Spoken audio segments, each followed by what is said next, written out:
Canama, fala pra mim sobre o divórcio e o novo casamento.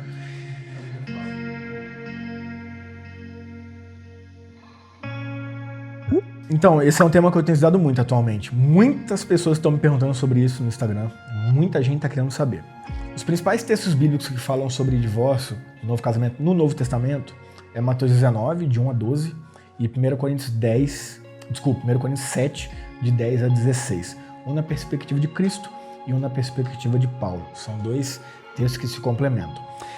Eu confesso, Marcelão, que eu seguia uma linha conservadora e, na verdade, muito legalista, de que só existiria a possibilidade do novo casamento em caso de viuvez, ou seja, se a outra pessoa morre, aí sim a pessoa está liberada para casar. Essa era a opinião que eu tinha até poucos dias atrás. Conforme eu fui estudando, eu vi que não. Por quê? Porque eu vi uma exegese profunda desse texto. Exegese é o quê? Um estudo profundo nesse texto. Na verdade, lá no Antigo Testamento, que é a base, né, que Jesus traz para trabalhar o tema do divórcio, lá em Moisés, lá em Deuteronômio 24, a base que Paulo também usa lá do pano de fundo do Antigo Testamento, a palavra no português foi traduzida para divórcio, na verdade, em algumas traduções é repúdio. E no original, repúdio é diferente de divórcio. Repúdio era o quê? Olha o que acontecia numa cultura totalmente machista do Antigo Testamento. Os homens tinham uma mulher e eles queriam outra. Lembra que naquele contexto machista, poligamia era algo comum, a mulher não tinha valor nenhum e tudo girava em torno do homem. Então o homem queria uma nova mulher, o que ele fazia? Ele repudiava a sua antiga, a sua primeira. O que era repudiar? Deixava de stand-by. E aí ele começava a se relacionar com uma nova. E aquela ficava ali, de stand-by. E aí ele poderia, vez ou outra, acessar aquela antiga. Ou seja, ela ficava repudiada, mas presa ao marido. Por causa da dureza do coração do ser humano, o que Moisés fez? Moisés ele ensinou aos homens a dar então carta de divórcio. Que aí é o divórcio mesmo, é um documento. E uma vez que essa mulher tinha esse documento do marido, ela estava livre para casar novamente. Então, o que Jesus está condenando lá no Novo Testamento, em Mateus 19, de 1 a 12, é esse repúdio, que é o quê? Não deixa a mulher de lado e vai ter outra, a não ser em caso de crime, que naquela época o adultério era crime. Então, em caso de relação sexual ilícita, adultério, aí você pode dar a carta de divórcio e não o repúdio. Repúdio era o quê? Deixar a mulher de lado, presa ao marido e ele se relacionando com outra. E aí é o que o apóstolo vai complementar lá em 1 Coríntios. Porque aquele que casa com a repudiada, ele comete adultério. Por quê? Porque a repudiada ela não estava divorciada. Ela ainda estava presa ao marido. Então é isso que eles estão condenando. Agora, aqueles que recebem a carta de divórcio por causa de crime, por causa de situações extremas, eles sim estão aptos a casar novamente. Agora a gente tem que entender também que é triste, mas a realidade que a gente vive hoje é que o divórcio é algo muito rápido, muito simples. A gente vive basicamente a cultura do divórcio. Por qualquer coisa as pessoas divorciam. Por quê? Muitas vezes porque não vivem um bom namoro, não pensam bem, não analisam as circunstâncias e aí casam e diante dos problemas divorciam. Então, não é isso. Lógico que a restauração é sempre a primeira opção. Sempre deve ser a primeira opção. Agora, lógico, há casos extremos. Uma agressão, entende? Uma violência que seja psicológica, um abuso. Isso tudo é motivo, sim, para se divorciar. Mas pode haver a restauração? Lógico que pode, mas isso quem tem que saber é a vítima. É a mulher. Pelo menos na maioria desses casos é a mulher que é a vítima. Então ela tem que saber de Deus, do Espírito Santo, o que ele orienta para ela. Se ela continua investindo no casamento para tentar recuperar ou não. Se ela entende que uma vez que passou-se um limite, violou-se algo, não se volta mais atrás e ela tem sim respaldo bíblico, lógico. Estou falando da mulher porque a maioria dos casos a gente vê isso na mulher, mas também pode acontecer com o homem, tem sim respaldo bíblico para se divorciar. Mas a restauração nunca vai deixar de ser uma opção.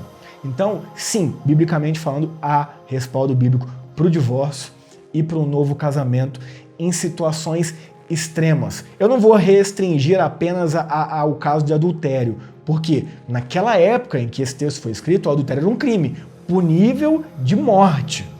Então hoje o adultério não é mais crime, mas ainda permanece o princípio? Sim, mas uma agressão ela é um crime. E uma violência psicológica é um crime. Uma ameaça, um abuso, tudo isso são crimes. E sim, há respaldo para se divorciar e casar novamente. Mas eu volto a dizer, cara, é muito importante que as pessoas busquem investir no casamento, que elas busquem a restauração, desde que, lógico, sejam guiadas pelo Espírito Santo para isso, nesses casos extremos. Agora, infelizmente, as pessoas estão divorciando também por qualquer coisa. Então, incompatibilidade de gênero. Poxa, mas não namorou? Não viu isso no namoro? Poxa, não dá para consertar? Não dá para investir? Outra, invista no casamento, poxa. A gente investe em empresa, a gente investe em roupa, a gente investe em carro novo, a gente investe em casa, mas não investe em casamento. Poxa, vai fazer uma terapia de casal. Vai fazer um curso sobre casamento, vai buscar literaturas que ajudam a entender o cônjuge, vai fazer uma terapia, entende? Vai fazer uma análise de comportamento, vai buscar tratar, às vezes, distúrbios, ou seja, investir no casamento. Só que a gente vive uma cultura, infelizmente, do descartável. Então a gente investe em tudo que é supérfluo, mas às vezes nos relacionamentos mais profundos a gente simplesmente vive, né? Tô lá, casado, não deu certo, tchau, e vou lá arrumar outro. E o que é triste é que se for com essa mesma superficialidade no outro, vai ser outro, e outro, e outro, e outro. Por quê? Porque não vai tratar a raiz do problema, que é o quê? A dureza do coração.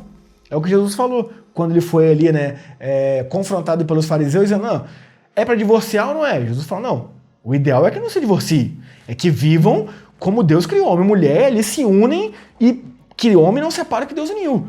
Mas eles falam, mas Moisés deu o caso de divórcio. Ele fala, sim, por causa da dureza do coração. Divórcio sempre envolve erro, sempre envolve dureza de coração, sempre envolve falha, sempre envolve pecado. Ninguém divorcia do nada. Não, tá tudo maravilhoso, vamos divorciar. Não, isso não existe. Não aconteceu nada, eu quero divórcio. Tudo bem, é dureza de coração. Você está deixando a emoção ou um mero apagar de um sentimento e muito além de um compromisso. E muito além de uma aliança que você fez ali perante a sociedade, perante Deus principalmente, e perante o outro. Que a gente é chamado para amar o outro como a nós mesmos. Então, sempre, sempre, sempre, eu vou zelar pela restauração. Em casos extremos, como eu exemplifiquei aqui, abuso, violência psicológica, violência física, adultério, a pessoa tem o direito bíblico de divorciar? Sim, mas pode ser que a pessoa queira investir na restauração e pode ser que a outra pessoa realmente se arrependa e mude. Agora, se não houver arrependimento, se for dureza de coração, cada um segue seu caminho, infelizmente, mas é uma realidade. Então, sim, há respaldo bíblico para divórcio, sim, há respaldo bíblico para novo casamento, mas o que o apóstolo Paulo vai instruir é, se você puder ficar solteiro, fique. Porque você vai ter muito mais tempo para investir na obra do Senhor, para viver a obra do Senhor. Agora é o que Jesus disse também em Mateus 19. Isso não é para todos, isso não é para todas. Só aqueles que recebem esse dom aí de viver só. Então, Jesus nos abençoe e nos guie para a gente tratar principalmente os casamentos e não ficar falando só contra o divórcio, contra o divórcio, contra o divórcio. Porque não adianta a gente ficar só falando contra o divórcio e não entrar ali na restauração dos casamentos, não entrar ali no evangelho, que é o que realmente transforma, que é o que realmente muda vidas a partir do agir do Espírito Santo. Se a gente ensinar as pessoas a seguirem Cristo e viverem segundo a vontade do Espírito, a gente nem vai precisar falar de divórcio. Mas, infelizmente, por causa da dureza dos nossos corações, o divórcio é uma realidade.